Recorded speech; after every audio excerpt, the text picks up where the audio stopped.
Now students, in our last lecture, we have introduced electric dipole. You must be remembering, I remind you, electric dipole is a system of two equal and opposite charges separated by a small distance. I told you on that day, this is an electric dipole, minus q and plus q are the two equal and opposite charges. They are separated by a very small distance. Here, look, they are separated by a small distance.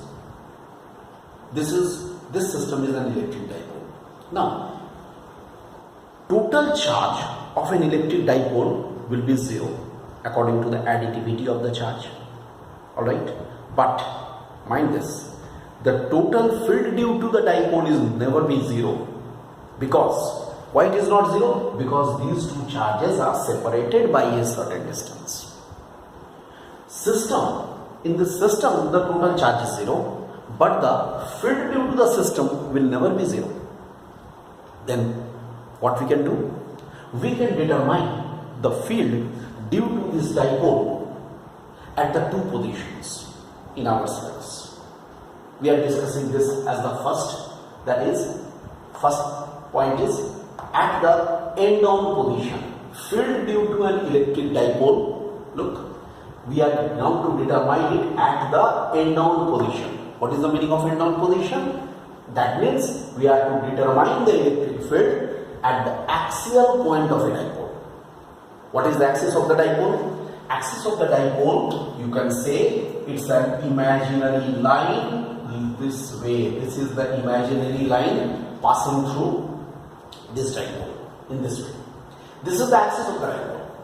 Alright. Let us consider a point P at the axis of the dipole. This point P is the axial point. Alright. Here at this point P, we are to determine the electric field due to the dipole. Net electric field due to the dipole. I hope it's clear.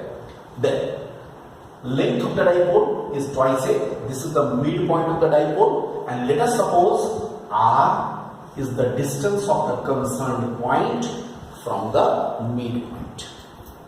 See, distance of the concerned point P, axial point P, from the midpoint of the dipole is R.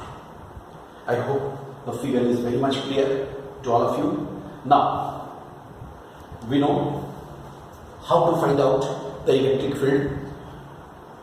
For the positive charge, the field will be, I write here, EB vector. What is EB vector?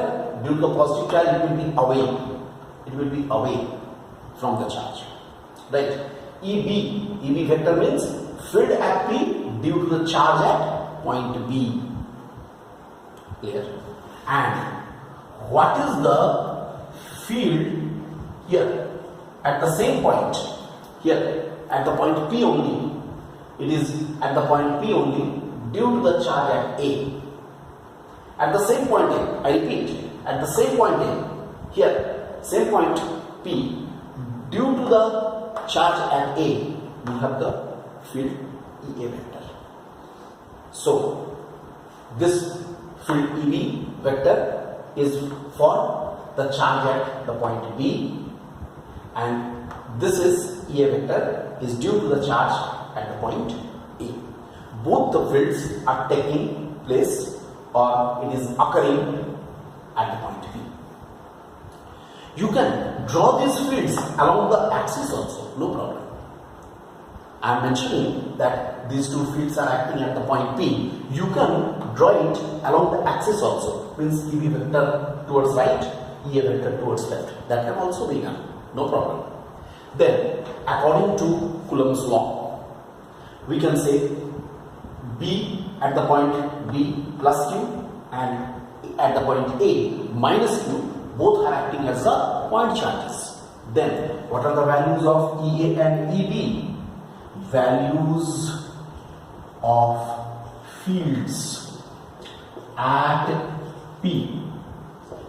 EB must be K, Q, Y. Look, KQ by which distance? BP square. Look at this, BP square. Very clear? BP square. What about EA? How much it is? KQ by AP square. I remind you, students, we won't put here the sign because the sign is adjusted by the direction. Due to the sign only, the directions have been taken away from the charge or towards the charge like this. Then how much it will be? KQ by. How much it is? Look, BP, from the figure it is very clear. R minus A whole square. And here, due to this EA, AP square, that is also very clear. KQ by R plus A whole square. Just to watch these two terms. Very clear. Obviously, here, magnitude wise, EB must be greater than EA. Why? Very clear it is. Numerators in both the cases is the same, but denominator, in case of EB, denominator is less. In this case, denominator is less, so EB will be greater. So, what is the net field? Net field at P is equal to, I write EP. That should be equal to EB minus EA. Why? Because you know, electric field is a vector quantity. That's why we are putting it like this. This should be equal to KQ by R minus A whole square minus KQ by R plus A whole square. Okay. That means what is EP? Make the calculations. KQ, here we will write in this way. Look, these two will, if you take LCM, I hope all of you are agreed, it should be R square minus A square whole square. Here it is R plus A whole square minus R minus A whole square. Look at this. See here. We can take it like this. Now you just solve it. You can solve it. KQ, and here we write R square plus A square plus twice RA minus R square minus A square plus twice RA. After changing the sign, R square minus A square whole square. R square, A square, R square, A square cancels. So what we are getting? EP must be equal to KQ, and here we write 4RA divided by R square minus A square whole square. Look at this. This will be the value. It's alright.